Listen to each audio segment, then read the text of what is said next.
Well, hello and welcome. I'm Stacy Martin with Keller Williams Realty, and this evening we have the pleasure of having Ed Martin with us. Welcome, Ed. Hi, pleasure to be here. Thank you. You're welcome. Ed is an experienced commercial broker that has a CCIM, and that's a certified commercial investment member.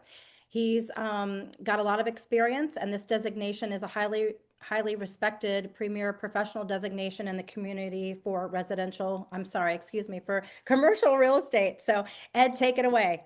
Yes, no, thank you. Yeah, the CCIM is something that distinguishes you from other commercial agents and brokers. It allows me to perform a more detailed analysis on a piece of property or on a case. And really, that serves my clients by having the ability to go a lot deeper or as deep as needed for a specific situation. Right. Tell us what makes a commercial property commercial.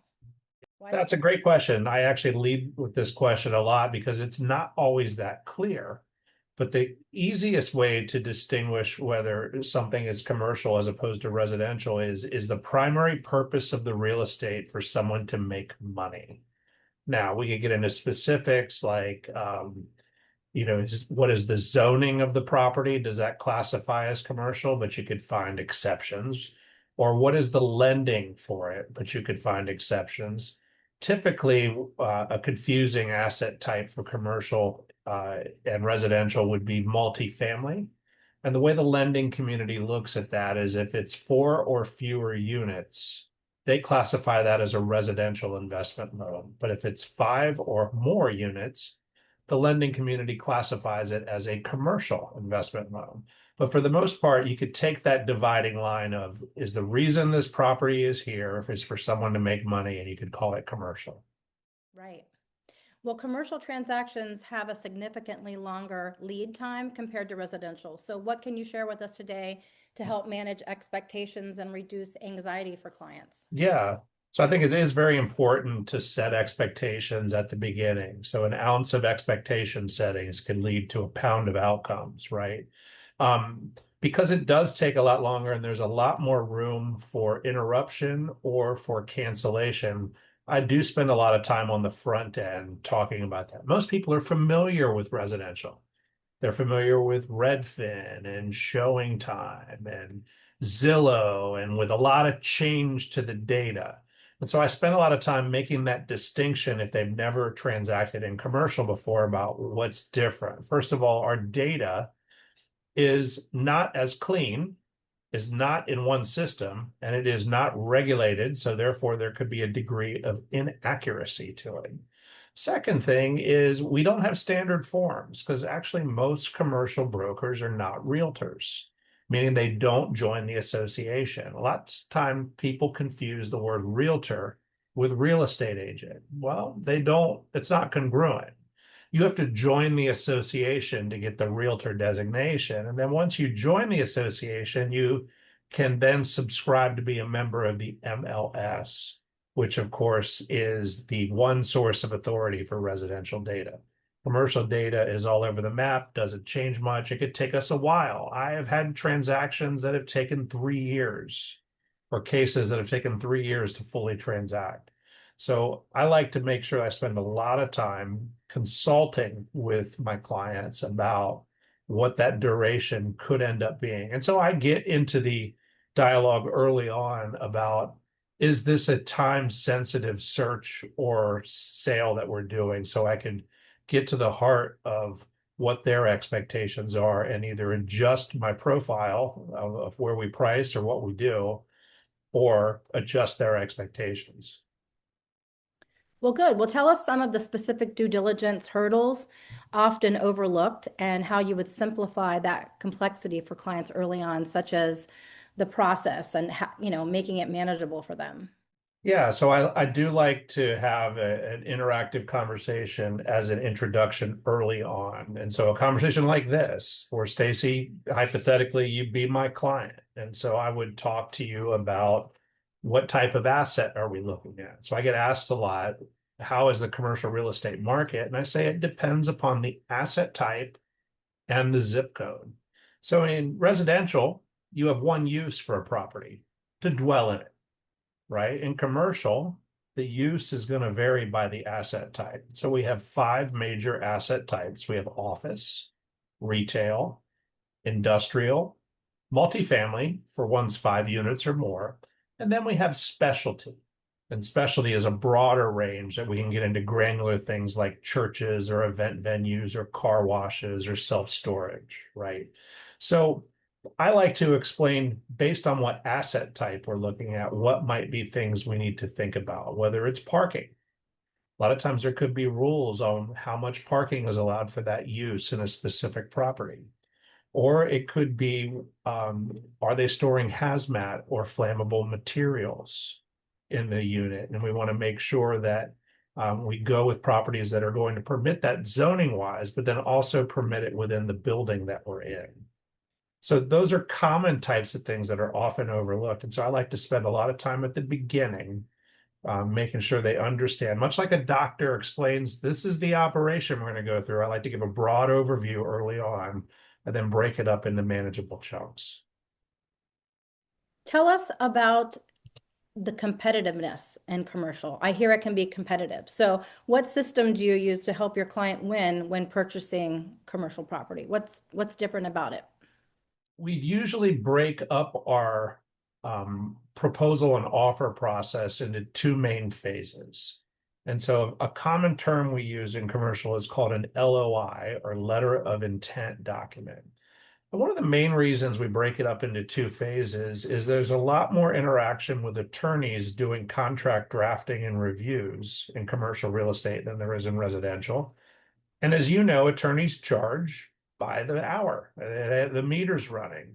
I kind of view what we do as commercial brokers as a little bit of free help, if you will. And so the LOI phase allows us to take advantage of some of that free help, where we want to come to agreement in principle on the key real estate transaction terms before we go to contract or before we go to lease, and engage the attorneys in what I like to call contract or lease air hockey, where they're going back and forth negotiating legal terminology. Remember, as commercial real estate agents, just like in residential, we do not lawyer. We cannot practice law. We can advise, but we have to engage an attorney, and even more so in commercial because we're usually not using standard forms that have been written by an NAR or a local association attorney. The letter of intent, when I use that and I explain it, sometimes I might have a buyer or a tenant that is hesitant to get too concrete about their terms. And I'll say, well, the letter of intent is non-binding. Okay, so this is a soft commitment. We're proposing some terms to them. I like to say we're asking them out on a date when we do a letter of intent. We're not getting married yet. We're saying, hey, we'd like to go out on a date, and these are the place. This is the place we want to go. This is the budget we have. This is the time we want to take on the date. And so we want to hammer all that out. And then once we agree to terms in the letter of intent and we go to start working on the contract, well, we're engaged. Okay. We can still break off the engagement, right? We're not bound yet. And then once we've actually agreed to terms on the contract, well, now we're married. Okay. Now you could still get the marriage annulled. That's what we call the contingency period on the contract, where if we've written in enough time to be able to cancel the contract, we can cancel without penalty. But once that contingency period and all the contingencies expire, now it's going to be a costly divorce. So it's date, engagement, early marriage, and then once you're married, you're committed. And so I kind of explain it in levels of commitment. Right. Well, speaking of that, what would be 3 non-negotiable items that you would include to protect your client's interests to make sure that they had, the right protection as you're going through those phases? No, great question. So they do vary from case to case.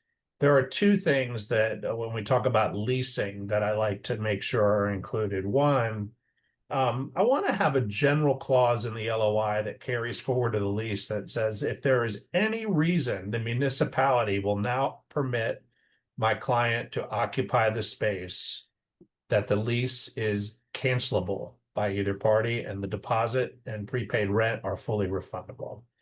And I'll push really hard for that because most leases do not include that language.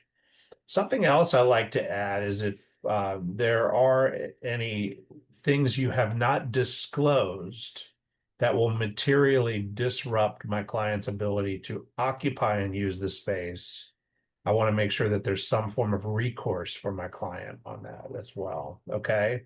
The third one, I will adapt. Like when we're in negotiations, I like to make the third non-negotiable more the client's non-negotiable. And so I will ask questions like price, tenant improvement allowance, length of lease. What's most important to you? Because we're not going to get everything we want. This is about an exchange of concessions, right? We're on a seesaw when we're negotiating with the other party. And at the beginning, our seat's on the ground and the other side's up here. And so we're trying to find the right balance that keeps both people equally tolerant or tolerable of the terms that we agree to.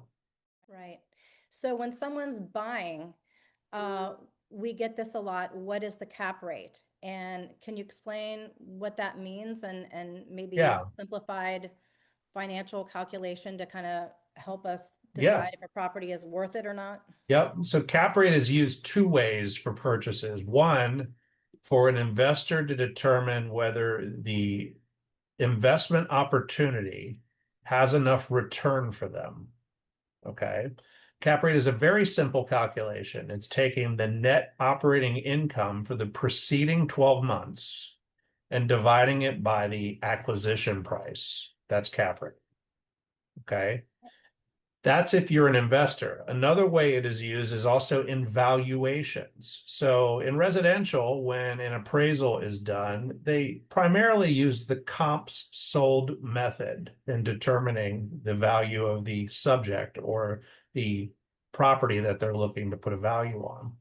And they'll take those comps and they'll adjust them based on things they have or don't have over the subject when they compare it. In commercial, of course, appraisers will use the comp sold method, but if it's a asset that has some tenants in there that are paying rent, i.e., it's an income producing asset, they will use the cap rate or the income valuation method to value the asset as well. And so when I mentioned earlier about how uh, that the commercial economics depend on asset type and zip code.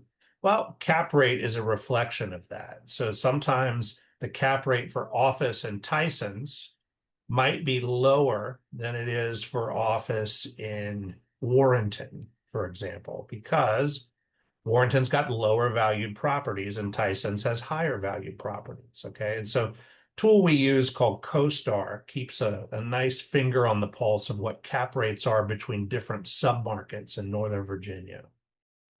All right. Well, speaking of cap rates, there's a lot of acronyms and things in the commercial real estate business that are different from what people have heard of before, like triple net and CAM and TI allowances and things like that. How do you explain these complex concepts to a first-time buyer or an investor? Yeah. So triple net allowances and CAM are kind of all together go together with a first-time tenant. And so when I describe how rents are advertised in commercial real estate, they're described as cost per square foot per year is the base rent. And so if we want to get at what the monthly asking base rent is, we want to take the square footage and multiply it by the rate that's advertised and then divide it by 12 to come up with the monthly base rent. However, there's usually a suffix on the end of that base rent, and that suffix tells us what is or isn't included in the base rent. So specifically, if it could be triple net is a common word, or it could be full service, or it could be points in between. Triple net means it is a stripped down base rent. Nothing extra is included in it. And a triple net lease is very common for multi-tenant buildings. What that means is this base rent is net of the taxes, the insurance, and the common area maintenance, or CAM, which is another acronym you mentioned. And so it's important to understand that that's actually beneficial to the tenant. A lot of first-time tenants panic. They go, "You mean I got to pay more rent?" I'm like, well, No, it's not more rent. These are your pass-throughs. And the reason why most tenants end up liking or preferring triple net in the long run is it's a much more transparent and equitable way to approach a lease. So a lease that is not triple net, that may have these add-ons included in the rent, may also be marked up. Or there might be annual escalations to the rent, very common in commercial leases, that are marking up stuff that probably shouldn't be marked up. Because in the case of property taxes, property insurance, and CAM, or common area maintenance, those truly don't change that much.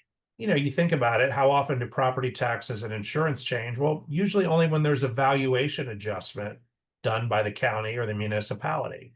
How often does CAM change? Well, if we have a really snowy winter, or we have a really dry summer, or maybe the parking lot needs a lot of service done to it in a specific year, that might make the CAM adjust higher.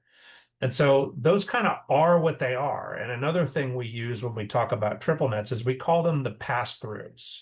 They pass them through to the tenants based on each tenant's pro rata share of the overall square footage. So it's very important to a tenant. Now, why landlords like triple net is if they want to sell the asset and they have a suite of triple net tenants in the property, well, an investor that wants to buy it knows exactly what their cash is when they make the purchase because it's triple net leases. So triple net has kind of evolved in multi-tenant buildings as seen as a much more transparent way to handle things. Now, I mentioned triple net. The other extreme you heard me briefly mention was full service. Full service leases are grossed up to where even the utilities are included in the rent. What's funny is the amount of tenants I will run into that are early in their process that really want one bill, full service rent, until they start to realize that they don't really know what's going into that bill because it's not broken up. It's not transparent, right? Well, And they might especially be something paying for like, somebody else's water, for I was just gonna example. say, something like water where you don't use it, but you're paying for everybody else to run it all day long, let's say. So, Right. Yeah. If you're yeah, running a real estate office and a building full of doctors and everything's included in the bill, well, I'm guessing those doctors are using a lot more water than the real estate office is, but you're paying for it, right? right, right. Well, commercial has its pitfalls. What should your clients look out for? What should they be aware of? Well, back in the first Gulf War, the Secretary of Defense Rumsfeld was famous for saying, we've got to look out for the known unknowns and the unknown unknowns. And I think of that word unknown unknowns when I think about commercial real estate. In the residential world, so much is got guardrails on it that's been set up to help protect the public, the consumer, the agent, the lender, everything, and even attorneys have guardrails on them. In commercial, it is wild, wild west. You're like a cowboy and you're trying to watch out for what you don't know is coming around the corner. So there's a lot more room for error. There's a lot more room for risk.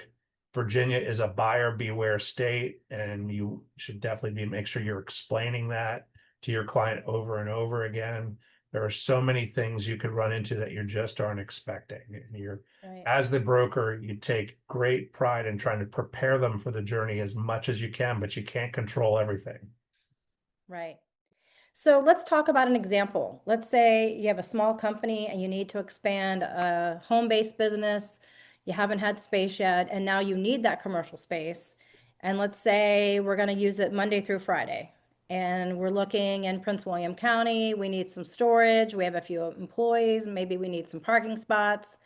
Can you show us some live data and other Yeah. questions you might ask them if they were getting prepared? So anybody who's watching this now or later, let's say you're looking for space yourself, these are some questions that you probably need to be thinking of what your answers are, because when you hire someone like Ed to show you, and he does the search for you, or the other individual does a search for you, you're going to have to, it's just like when you buy a house, you have to start off with like, where do we want to live? How much are we looking to spend? What other things do we need? Do we need a yard, or are we looking for a condo? So just basic stuff like that. Have your list ready of, kind of what your needs are and what you would be Okay. conveying. So let's talk about what I've just shared here. So this is CoStar. And I almost always start my search consultations with CoStar on the screen for a couple reasons. One, as I mentioned earlier, we don't really use the MLS.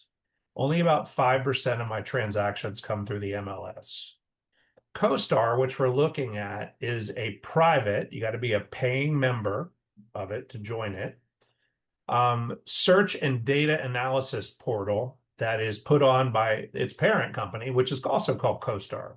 CoStar kind of cut their teeth providing data and analytics years ago to appraisers, lenders, property owners, and real estate brokers. And we had all these real estate brokers paying for subscriptions so they could gain knowledge and insight into commercial real estate because they had access to CoStar's analytical tools.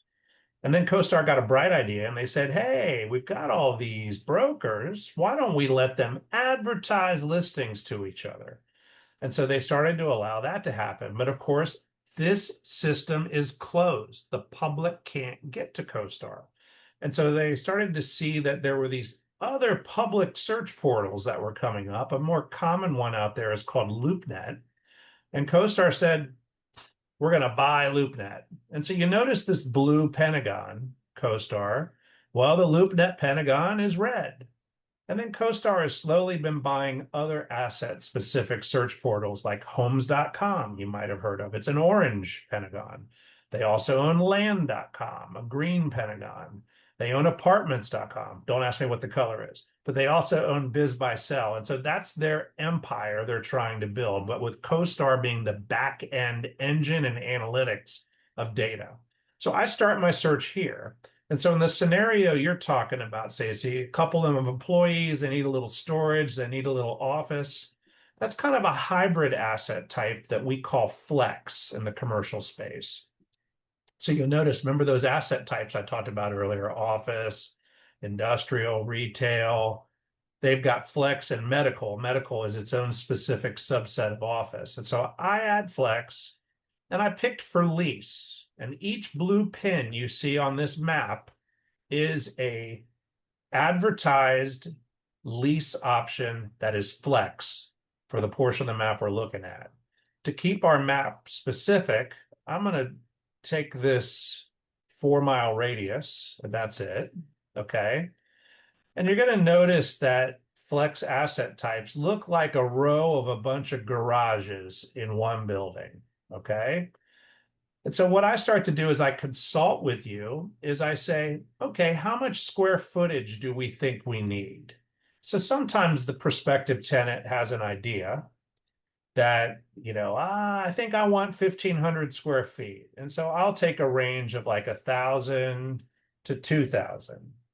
So we get things that are a little bit smaller and a little bit bigger and get them included. Because what we learned over time is most tenants' idea of what they think they need is flexible. And it's usually adjusted by what the budget allocation is and what the actual asking rent is. Commercial rents are usually directly based on commercial property values. It's a little secret. Commercial rents are going to be higher in Tysons than they're going to be in Warrenton. It's just because the property values are higher in Tysons than they are in Warrenton. Is that fair? Maybe not.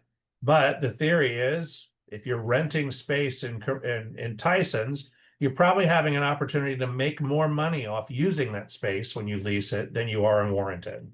So it pretty much correlates.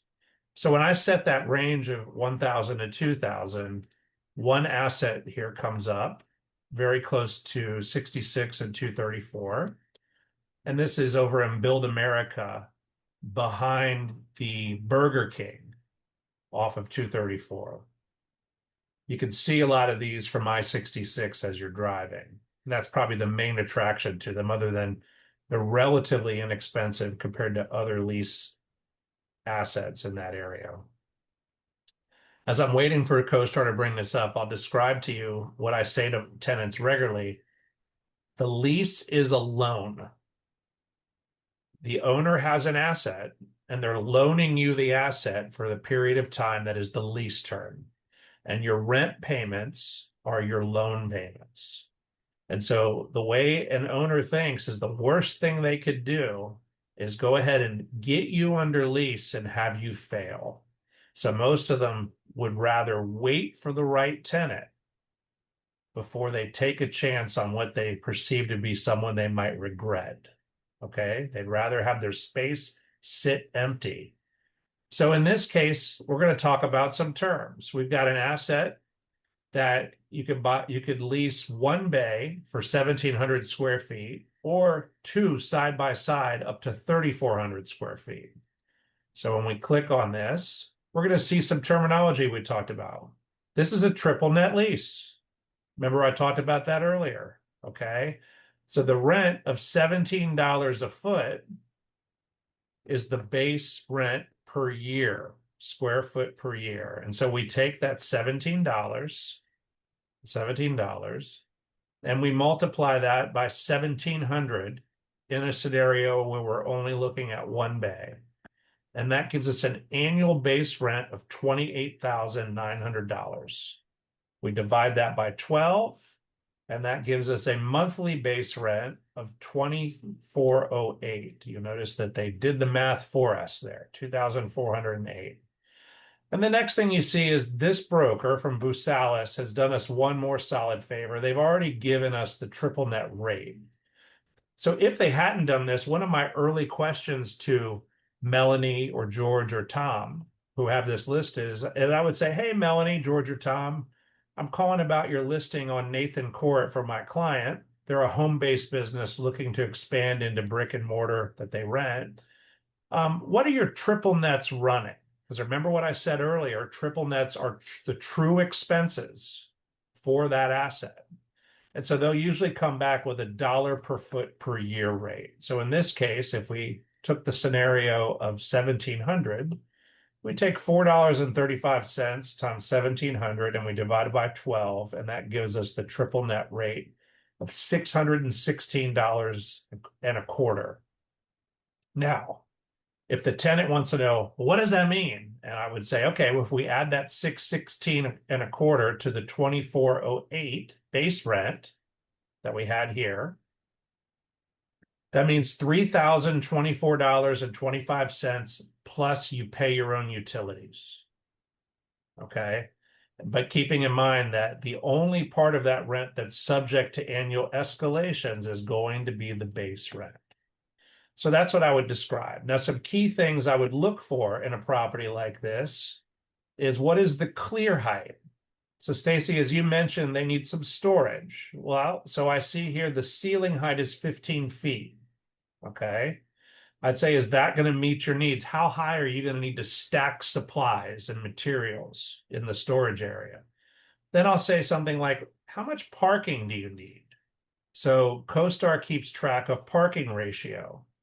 And so when it's a multi-tenant building, that's exactly how they'll measure it. So in a scenario where we're renting 1,700 square feet, we take 1.7, because remember it's per 1,000, and we multiply that by 3.06. And that tells us that this space is equipped for a little bit over 5 parking spots. So if that's not going to meet their needs, we might want to suggest they do 2 bays rather than 1 so that they could get 10.5 parking spots. All right. And then the next thing I look for is, how deep is the building? It tells us it's 60 feet deep. I'll also look for, is there a drive-in or a dock? Meaning a drive-in door like a garage door, or a dock, a roll-up door that you can back a truck up to and then unload flat to it, okay? In this case, they're not telling us either a drive-in or a dock, so I'd go back to the lease listing and see if they have any notes. And they don't. So the unfortunate consequence of having inaccurate or unreliable data is we also get inconsistent listings. You guys don't know how good you have it. You got rules on making sure the listings are populated and accurate and that the pictures are governed. The picture is telling me that this is probably a drive-in, and that's good. And it looks to be probably a 12-foot high door too, which is good as well. And that's the inside of the storage. Now, let's talk about a couple things here. When I look at this, it's in pretty rough shape, right? This isn't exactly what I'd call a glistening office. You've got a big storage area. Looks like we might have a bathroom. And looks like we have a little bit of showroom. Okay. That's our office. So what I see is they have drop ceiling. Drop ceiling is important in office because it minimizes the amount of space you have to climate control. It basically builds a box within the box that you can put air conditioning and heat, and you can manage your utility bills. You probably don't want to heat or cool that big 15-foot high warehouse. You just want to heat and cool the area a certain way that you want to heat and cool. Now, you do see occasionally a warehouse heater to keep the warehouse somewhat climate controlled in the winter months. So a warehouse today would be miserable to work out of unless you had some kind of heater in there. So anyway, that gives you an idea of the kinds of things I would talk about doing a search for a commercial tenant with those specs you mentioned. So the first question I see is there an addendum for that? Is every contract unique? So most contracts are unique. So we do have the opportunity from time to time to use the NAR associated commercial contract. So I'm a member of NVAR, unlike many of my colleagues, which means I'm also a member of VAR. And we do have a fill in the blank contract. It is a very bare bones contract. I will usually only lead with that when I have a client that's very concerned about their legal costs and is really looking to conserve time and energy and money on making the offer.